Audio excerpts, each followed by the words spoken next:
there is a very basic rule for which finger plays which note. If you think in terms of a major scale is the sound do, re, mi, fa, sol, la, ti, do. If I start on the open G string and play do, re, mi, fa, sol, la, ti, do, we call that a G major scale because the first and last note I play are the notes G.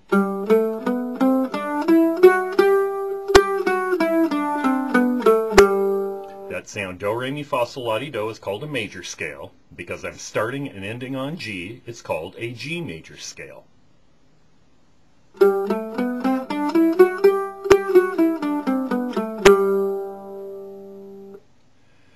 When I play this, I'm using the following rule. When you're playing an open string, of course, you don't play a finger. But the rule is the next note in the scale gets played with the next available finger on the left hand. If you follow that, most of the things that you'll play in any kind of folk music, you'll be fingering a very efficient way with your left hand. Let's go through this G major scale one note at a time, and I'll show you what I mean. The open G is the first note. We don't need a finger of the left hand for that. The next note in the major scale in G is the 2nd fret. I'm going to use the first available finger on my left hand, the index finger. The next note in the scale is the 4th fret. I'm going to use the next available finger, on the left hand, the middle finger. The next note in the scale is the 5th fret on the G string. I'm going to use the next available finger, the ring finger. Notice I'm just following the rule. Once again, the rule. Unless you're playing an open string, which does not require a finger of the left hand, the next note in the scale is played with the next available finger on the left hand. So let's do that again. Open, G, index on 2, middle on 4, ring on 5. We'll go over to the D string and do exactly the same thing. Open D. The next note in the scale is the 2nd fret on the D string. We'll play that with the index finger because it's the first available finger. The 4th fret on D is the next note. We'll play that with the middle finger because it's the next available finger. And the 5th fret on the D string is the last note. We'll play that with the ring finger because that's the next available finger.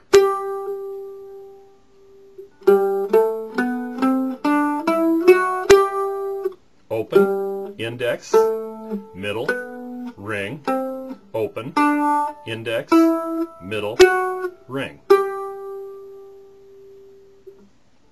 Now let's go and play in a key where we don't have any open strings.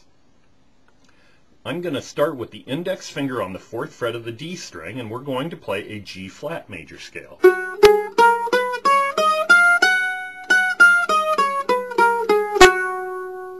So play these along with me. Index on the 4th fret of D, middle on the 6th fret of D, ring on the 8th fret of D, pinky on the 9th fret of D. Notice the next step in the scale got the next available finger. The next note is the 4th fret on A, which is index, middle on 6 on A, ring on 8th of A, and pinky on 9th. So if we play this, and backwards, I'm following the rule. Once again, the basic rule is, unless you're playing an open string, the next step in the scale is played with the next available finger on the left hand. One last thing in this basics left hand video. How we go from one string to another is twisting the wrist like this.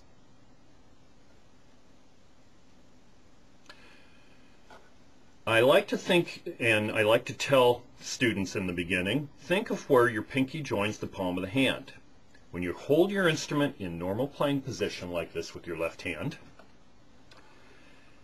If where the pinky joins the palm of my hand right here, if I bring that close to the neck and then just curl my fingers comfortably, my fingers are fingering the G string. If I open up this distance where my pinky finger joins the palm of my hand, and yet I'm still keeping the thumb on one side of the neck, and where the index finger joins the palm of the hand, that knuckle against the E string side of the neck. If I open up between, or I increase the distance from where my pinky joins the palm of the hand to the side, to the E string side of the neck, and curl my fingers comfortably, now I'm on the E string. So how I move the left hand and arm to be able to play the different strings is just like this.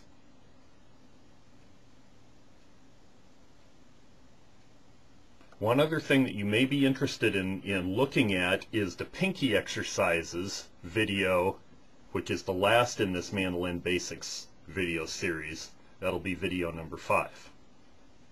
My suggestion is you review all of these. Volume 1, which is tuning. Volume 2, which is holding the instrument.